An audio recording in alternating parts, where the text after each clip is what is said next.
those boat-shaped seed pods. I long for long summers and shorts and not a thought for shoes, too hot to sleep, to move, for thunderstorms that fill the gutters to race our seed pod boats, saving them just before the blue whale stormwater drain swallows them.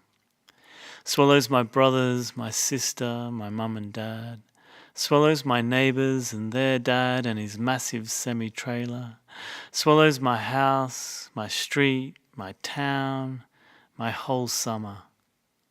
Before that, I long for that moment, small, bright sunlight clips the water as it races with gravity, with the constant push of God's right hand.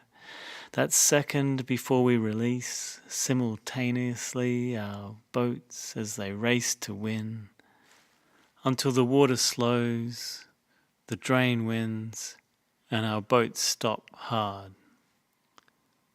Before that instant, the time that hangs boat in hand, ready, waiting, holding it, suspended, squatting, knees tight, calves twitching. It matters.